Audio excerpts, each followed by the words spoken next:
me just say by starting that this has been a very busy year for us despite COVID.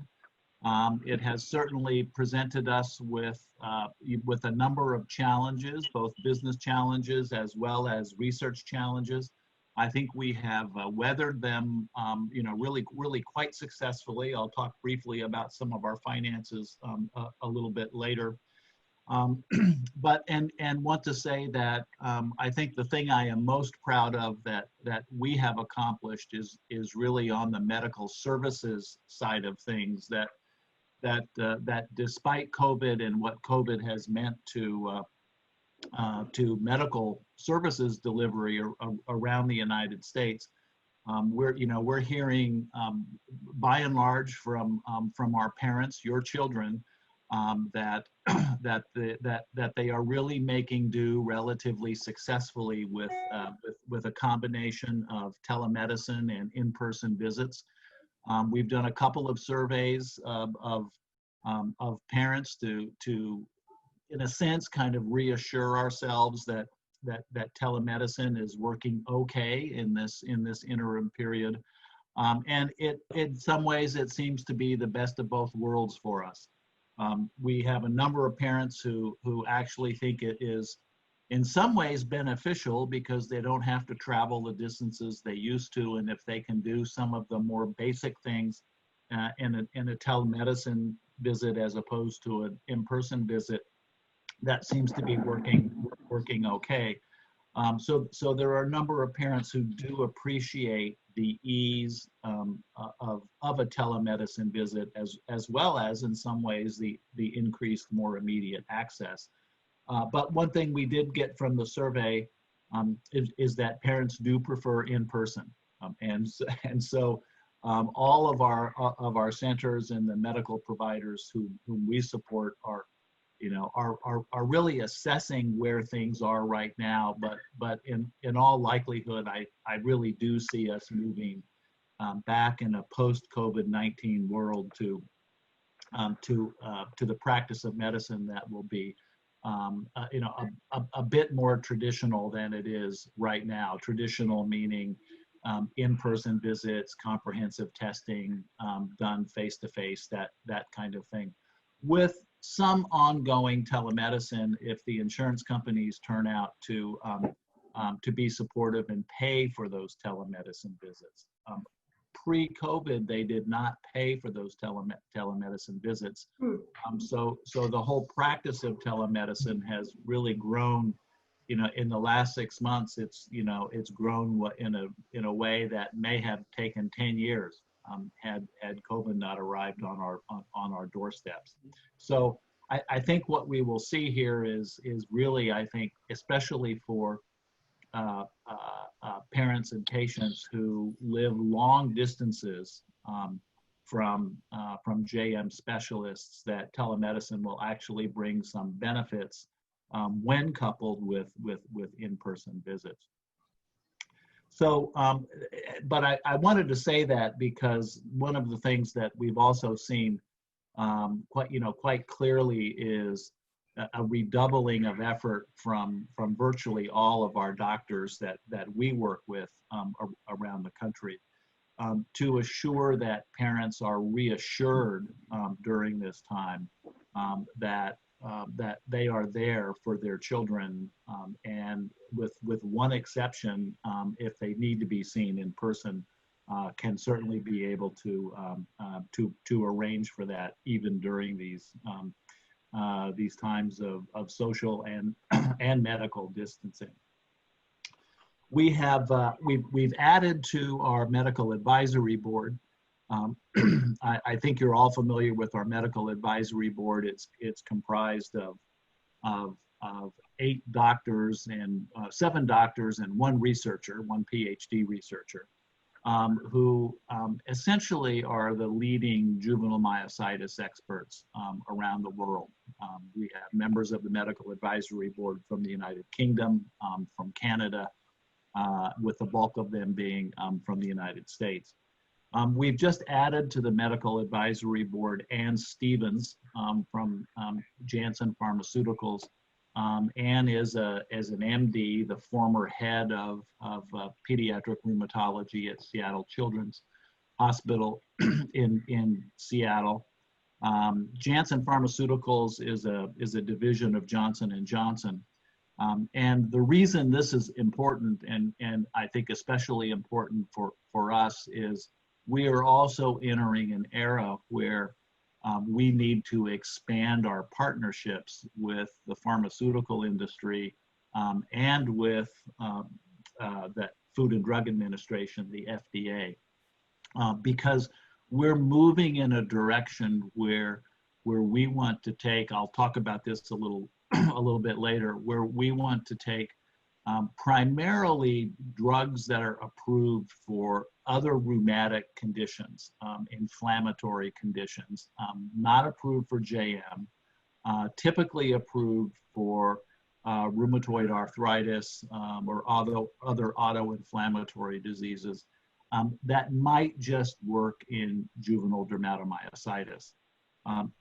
The process of doing that requires small clinical trials with patients in several locations, typically around the country.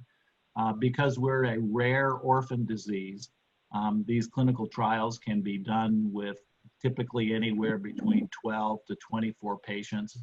So you don't need 100, 200, 500 patients that you might see in a much more common disease, simply because the FDA recognizes that that's not possible, and also recognizes that that any approval for the use of such drug in JM, should approval even be required, and it's not. I'll cover that in a moment as well. Any approval will be based on a fairly small data set from patients, precisely because juvenile myositis is a rare orphan disease.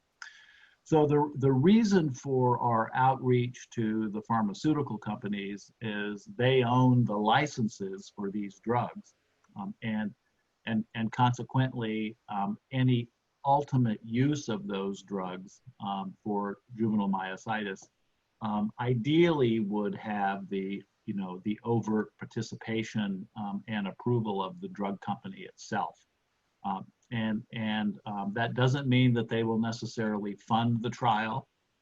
It doesn't mean that they will even participate in the trial.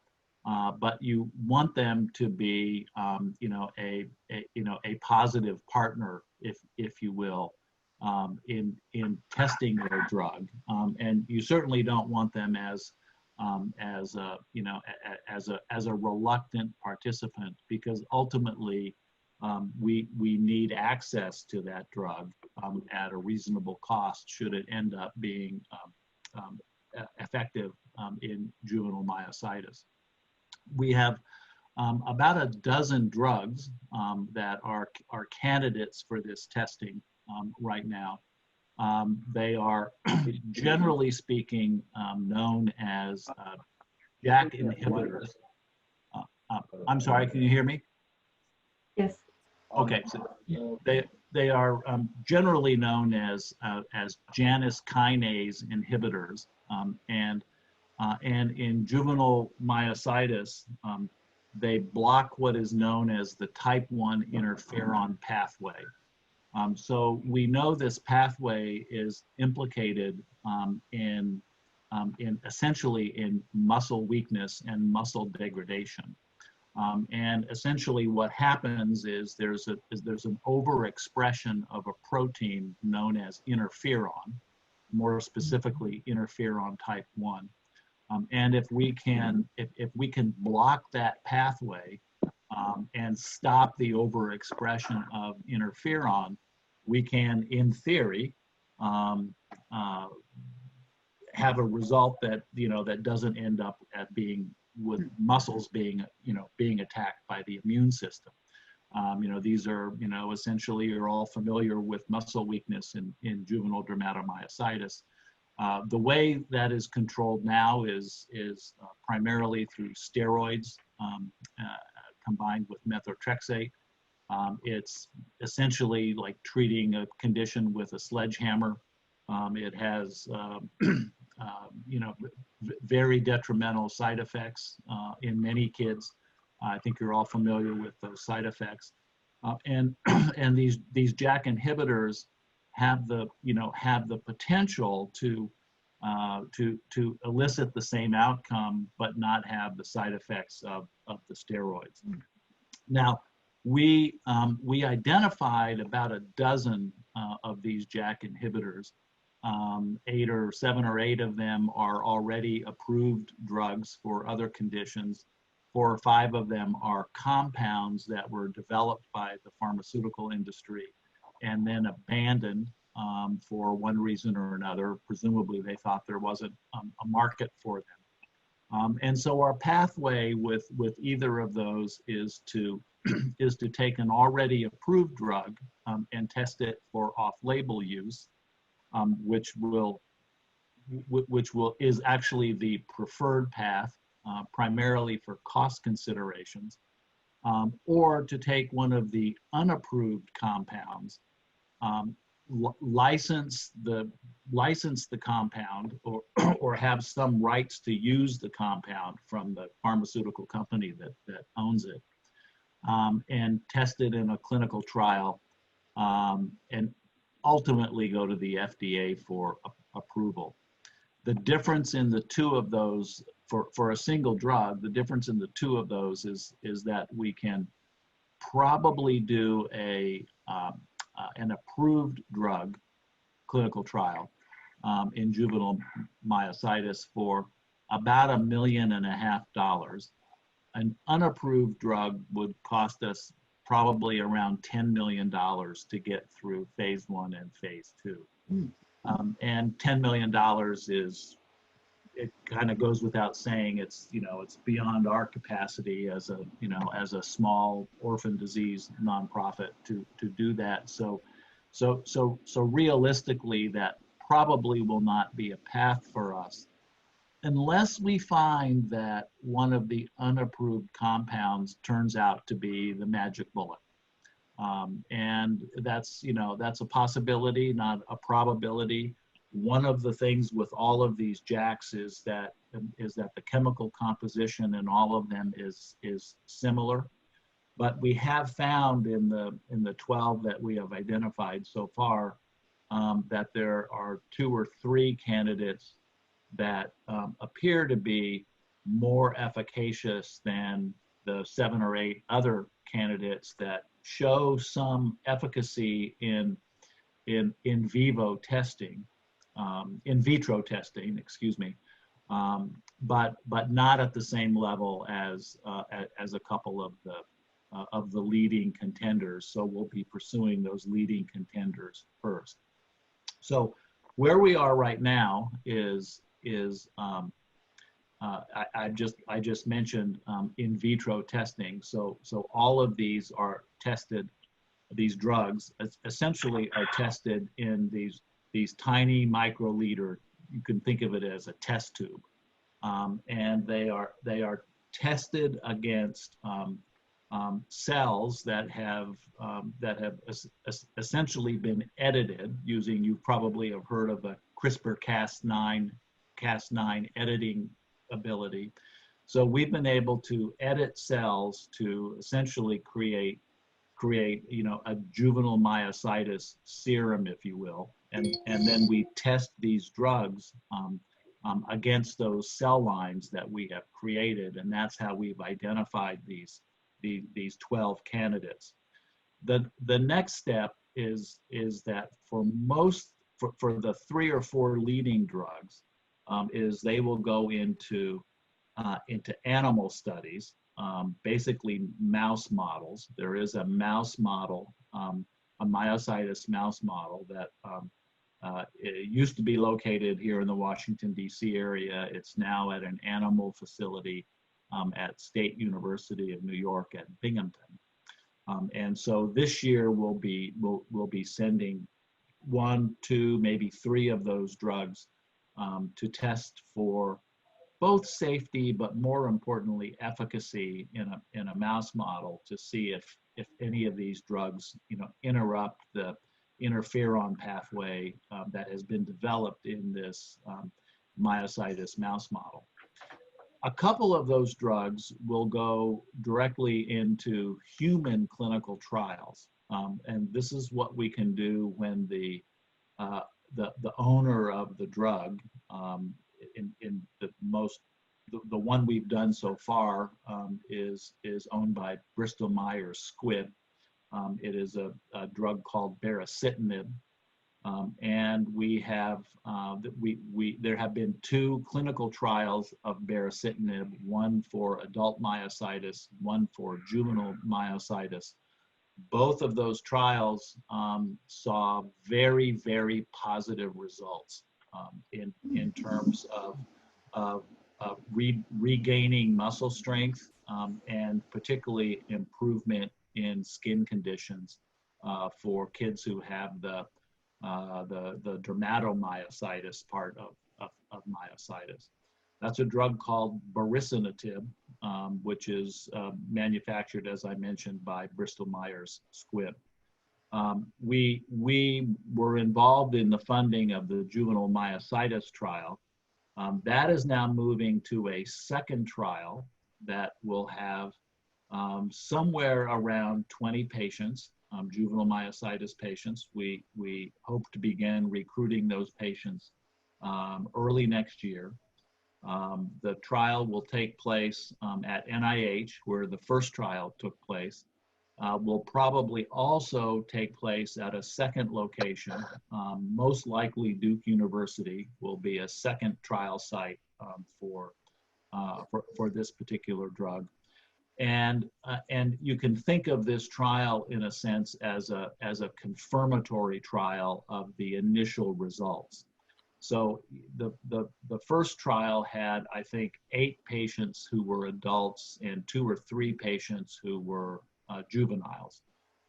As I mentioned, all good results across the board on that. This trial will look to confirm the results in juvenile myositis, but with a larger number of patients. Again, not a substantial number is required. Somewhere around 20 patients will be needed to enroll in this. The trial will take about 3 to 6 months. So it's a fairly fast trial in terms of identifying efficacy for JM. And then there's another 6 to 8 months of analyzing the results. And then with that, we take those results to the FDA for their assessment and ultimate kind of blessing. The not approval, it's more of a, kind of, we think this will work and there's no reason that the FDA will stand in your way in order for clinicians to start using this drug off-label. So that's a real exciting prospect for us. Unfortunately, we have lost about 6 months' time on that project because of the coronavirus. But the labs are now all back up and running. They had been closed for some period of time. NIH was closed for a period of time in April, May, and even into June. But the labs are now reopened, and we're trying to push this just as quickly as we can, not only through the NIH, but also making sure that Duke has the resources and the support that they need to be a second trial site. Why do we need a second trial site? Because we can enroll patients at twice the speed if we have 2 locations rather than just 1 location, and if we have more physicians working on the project than just the physicians at NIH. So in some ways, we look at this as speed is of the essence. Although I also have to, always put an asterisk on this because unfortunately, science moves very, very slowly. We push as hard as we can, and in our cases, I think things we've made a lot of progress in the last couple of years, and with a little bit of luck and some hard work, I think we can get this moving forward really quickly. That's a little bit on drug development. I led with that in my comments because in my view, and I think our board of directors' view, drug development and drug discovery is really our future. If you go back to our mission statement, our mission statement is really about discovering better treatments and a cure for juvenile myositis. A cure might be 10 years, 15, 20 years off. It's very aspirational.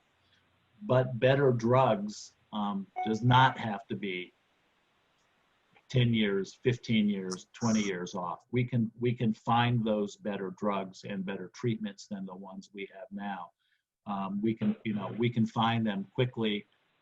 It's a matter of, in my mind anyway, of having the resolve and the resources to be able to do that.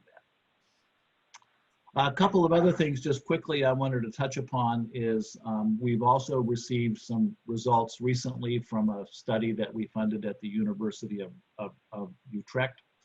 The purpose of that study was to see if we couldn't find ways to particularly diagnose chronic, more difficult cases of juvenile myositis without having to take biopsies, which for those of you, if any of your grandchildren have had biopsies, it's a painful, invasive, semi-surgical procedure that is quite important for the diagnosis of juvenile dermatomyositis, and really quite necessary, unfortunately, for the more chronic cases. But Utrecht, we thought, was on to something, in as much as they had done some preliminary work, and we funded the final work, where they ended up identifying 4 biomarkers. So a biomarker is essentially a protein, if you will, in the blood that is measured either up or down from basically a baseline. And there are 4 biomarkers in JM in particular, where if a child has an increase in any of those biomarkers, according to this study, it has been shown to have a very strong correlation to a more chronic or a more difficult case of juvenile dermatomyositis. So these biomarkers, we believe, have the ability to help clinicians assess the gravity, if you will, of juvenile dermatomyositis, of a JM case, without having to take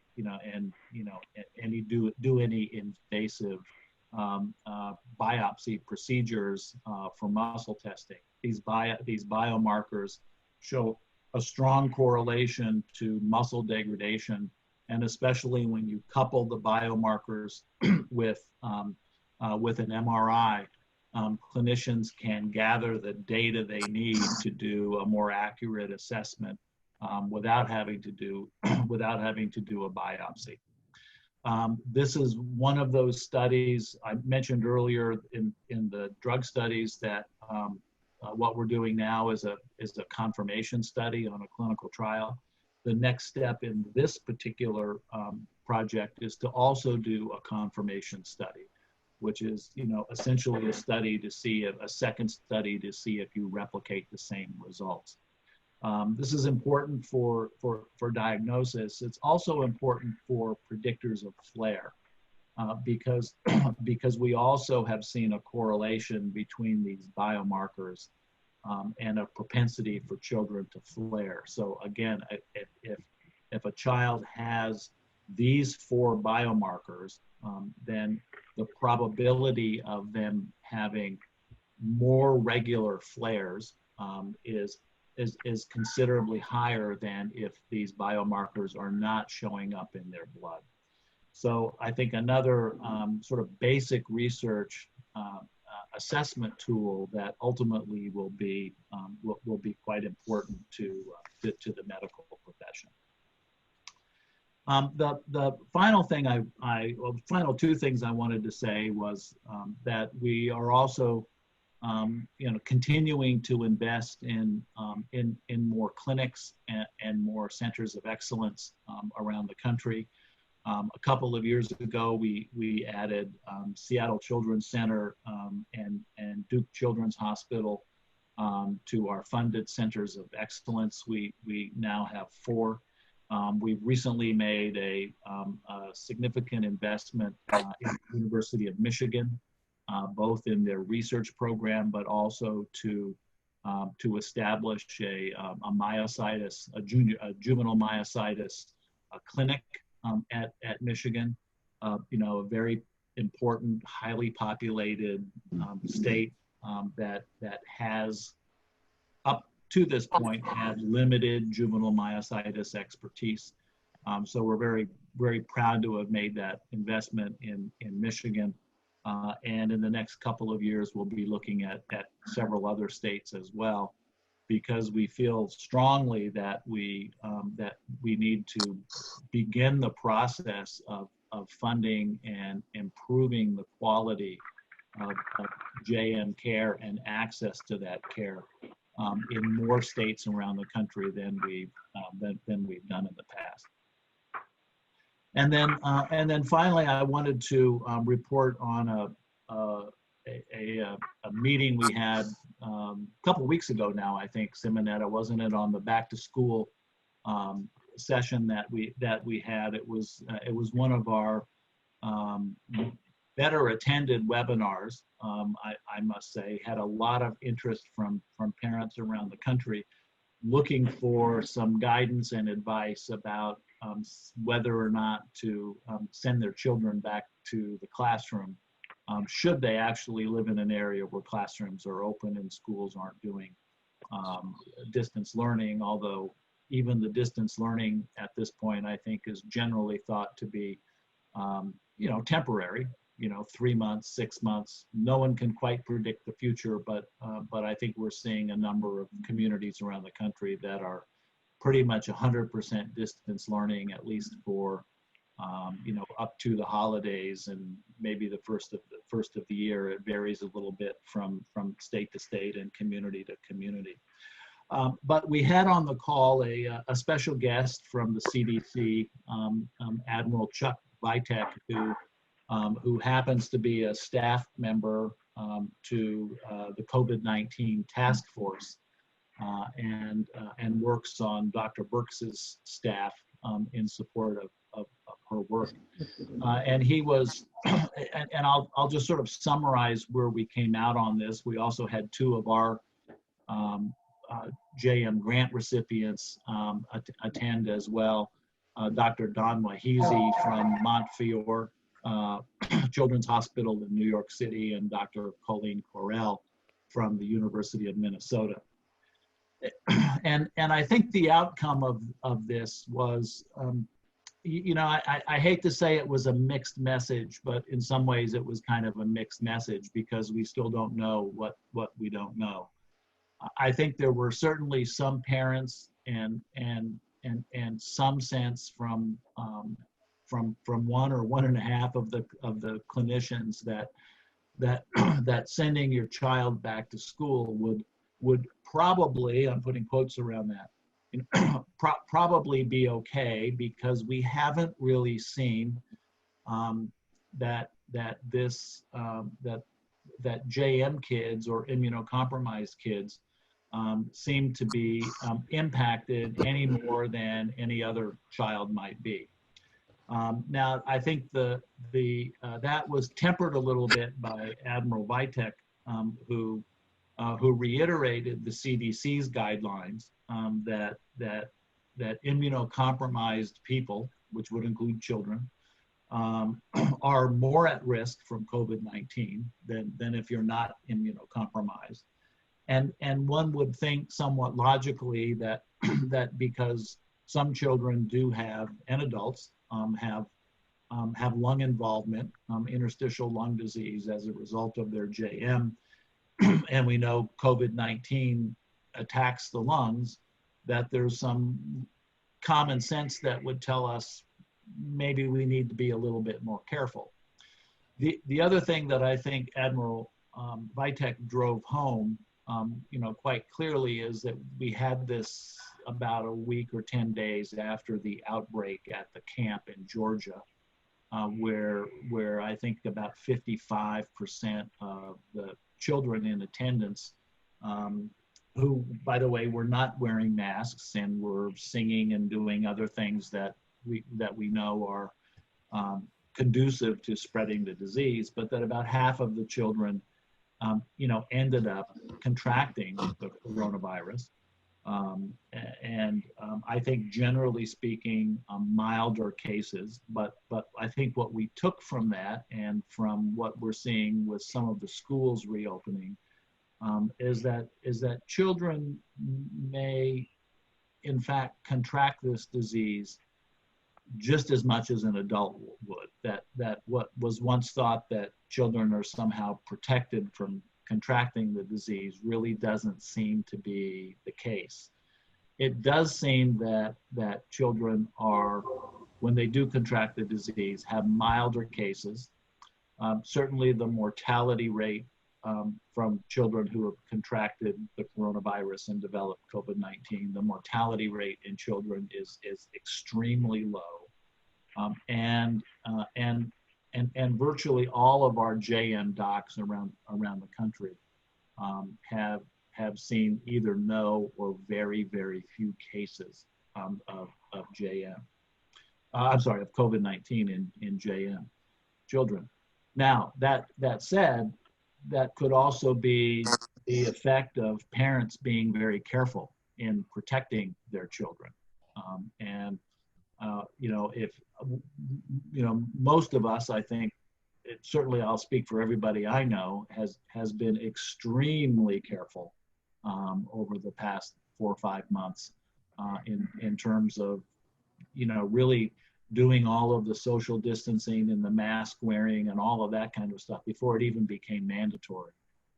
And I think as a result of that, our children as a group, seem to be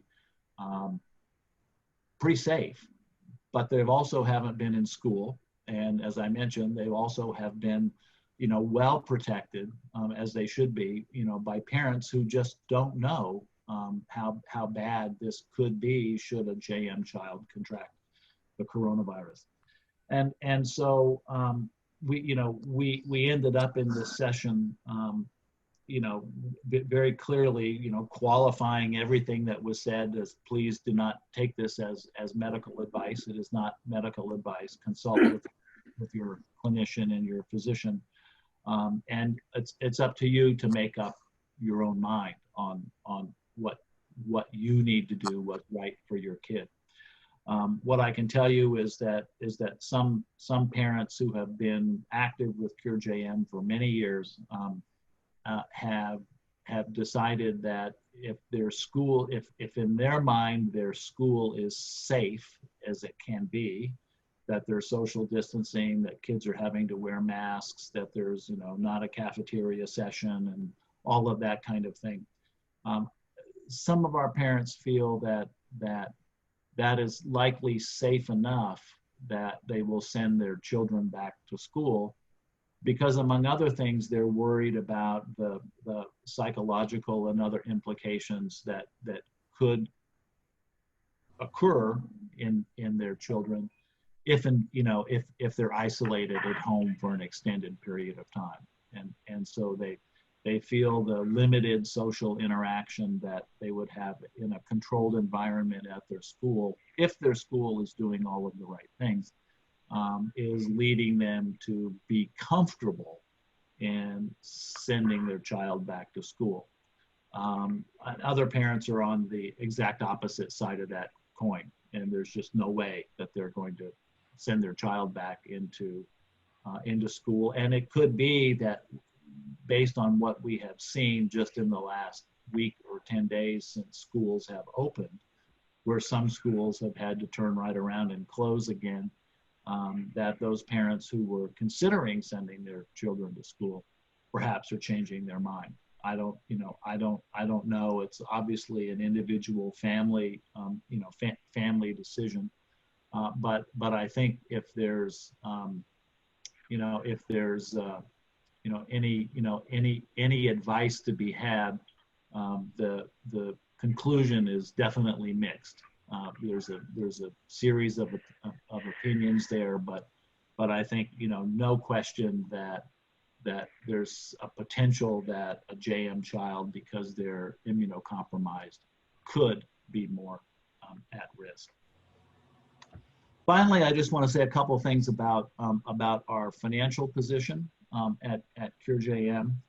And I want to thank all of you for your participation in anything you may have done over the year, but the past year, but especially most recently in Walk Strong Across America. Walk Strong Across America was our where we had to really pivot on our walk program. Our walk program is is our most important fundraiser of the year. Traditionally, we've held about 18 walks around the country. We had to cancel virtually all of them as a result of COVID-19, and as a result, we ended up designing this Walk Strong Across America program, which turned out to be really an extraordinary success. I want to thank all of you who participated in it. I want to thank our staff. I want to thank Simonetta for coming up with the great concept for its name, and it really also looks as if it will continue on into next year as a not a virtual walk, but because everyone actually walked and participated and raised money, but as a walk from home, or a walk in your community, or a walk in the park to raise money for Walk Strong Across America. We're going to come in at about $675,000 for the year. And I think the important thing I wanted to leave you with was that despite living with COVID-19 for the second half of our fiscal year, we are amazingly blessed to have actually made our budget for the year. We don't have a big budget. We're a $2 million organization, but our fiscal year ends at the end of September, on September 30th. And it's looking as if we're going to come in on budget, and the research programs that we were worried about having to either suspend new research grants or possibly even reduce existing grants, because there was a time we were worried that our revenue could be maybe 60% of what we would have forecast at the beginning of the year. It looks at this point like that's not going to happen. So we're very, we feel very blessed by all of that. There aren't a lot of nonprofits in the country today who have not been substantially hurt by COVID-19, and we've managed so far to dodge that bullet. So I'm very grateful for your leadership and participation in helping us accomplish that, and need to say that as we look to the next year, we certainly don't feel at all as if we're out of the woods. I mentioned these clinical trials and the funding that we need for these clinical trials. That by and large is over and above our existing grant budget, and so we're going to have to work extra hard in the coming 6 and 12 months, in order to make sure we've got the resources to take on those clinical trials when it's time for us to write the check to the docs that are running those trials. So let me stop there and introduce, if I could, Randy Putt, who's going to talk a little bit about his involvement as one of our leader grandparents and how he became involved with us. And then I'll be back to answer any questions that you might have. So Randy, over to you. Okay, thank you.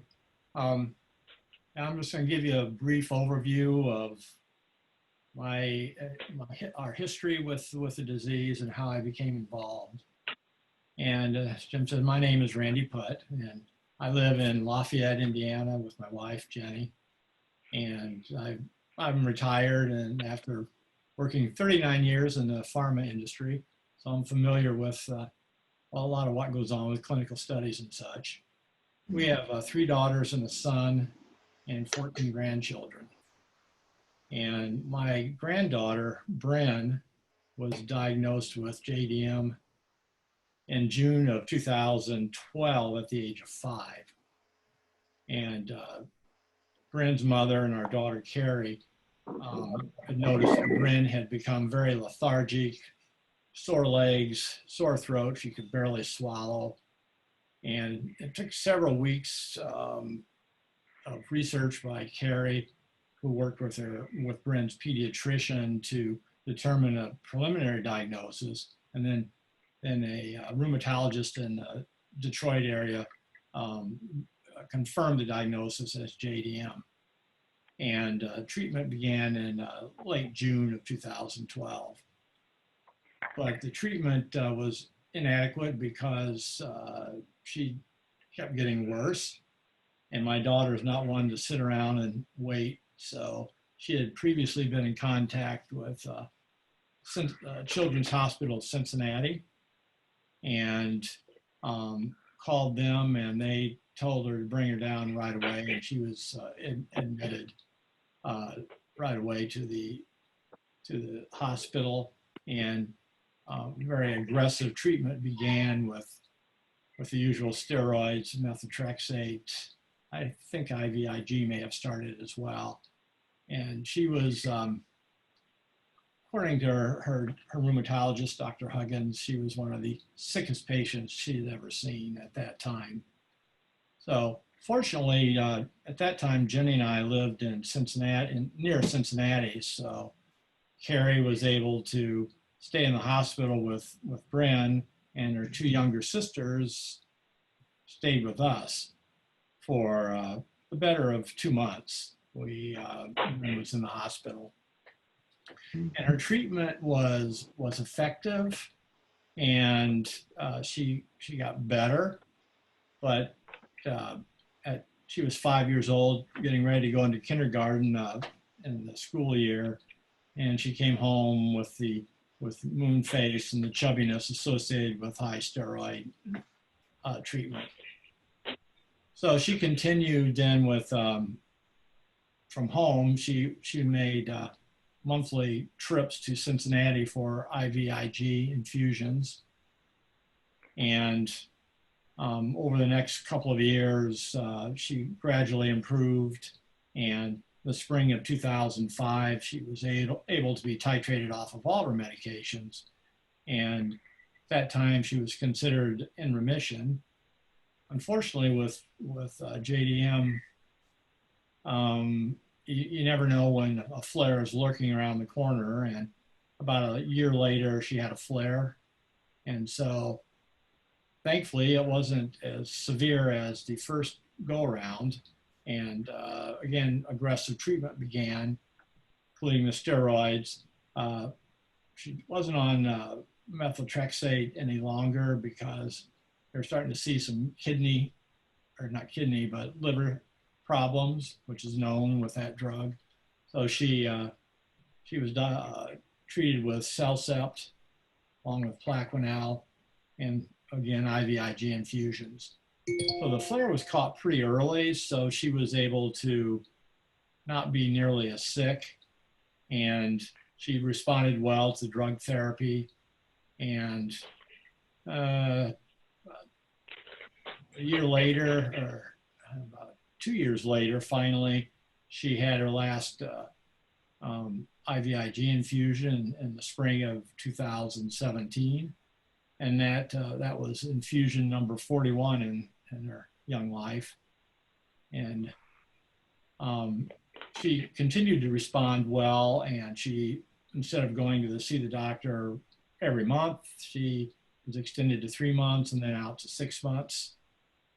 And she continued to do well. Excuse me. And in late 2018, they started tapering down her CellCept.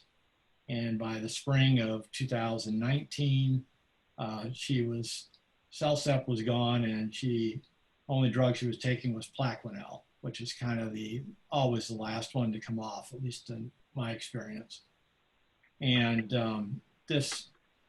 in July of this year, her appointments are now down to a year apart. She went in, and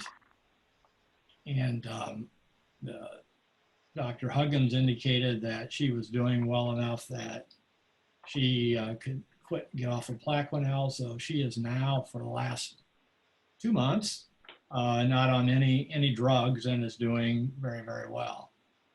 And most of the grandparents, I'm sure, have gone through similar studies. Hopefully some of you have had your grandkids have gone into remission. We feel very fortunate. And my introduction into CureJM was a result of my daughter, actually. During her early research in 2012, she came across CureJM, I think, on her own when she was researching the disease. And she referred me to the website. And my first encounter with CureJM was seeing the video that was produced back in 2012. And it explained everything that my granddaughter had gone through. It was very, very well done. And it was like, wow, I found someone else has gone through this, you know. So that was my introduction. And a year later, I attended the Chicago Family Conference with Carrie and Bren, and we met. At that time, she was only 6, still a little puffy from the steroids. But we met a number of grandparents and parents at that time, and those folks organizing the conference, and learned a lot. We had a very, very good grandparent session at that time. And I also met Shannon Malloy at the conference, and we kind of stayed in contact after she became a staff member at CureJM. And over there, she kind of encouraged me to become involved, and I think it was I joined the grandparents care organization. I can't remember the exact date, but a number of years ago. And I helped with the Giving Tuesday fundraising effort in late November, starting in 2016. Fundraising isn't one of my favorite activities, but Shannon and staff were very helpful in helping me understand how to do that. And so I've been doing that for the last, this would be my 16, 17, 18, 19, wow, fifth year this year. Wow. Doesn't seem like it's been that long ago. We also, Carrie's family and my wife and I attended the Washington, D.C. conference. And that conference, I was amazed at how much the conference had grown in size. There were probably, I don't know, 4 or 5 times the number of attendees at that conference. And we learned a lot there as well, and met a lot of people. And also I try to join as many of the Zoom calls as I can, because first of all, I'm interested in the pharmaceutical side of things, and also just, you never know what kind of tidbits you're going to pick up from other folks that are involved. And what I can, encourage all of you, if you haven't done so already, is to join the the grandparents organization on CureJM, and of course, send donations in no matter how big or small, because every dollar makes a difference. I can certainly attest to that. And also encourage other family members to help out with fundraising. And I just have learned of a new email available. It's called grandparent@curejm.org that we can get information from. And if you guys have any questions for me, I'll be glad to try to answer. We've been dealing with, my granddaughter's been dealing with this disease for 8 years, and she's gone from not being able to walk 10 feet and not being able to swallow, having to be fitted with a feeding tube, to now she's an excellent student in school, student leader, swims like a fish. And you would never know she was ever ill, but still the disease it never completely goes away, to my understanding. So glad to answer any questions that I can, or that Jim and the other staff can.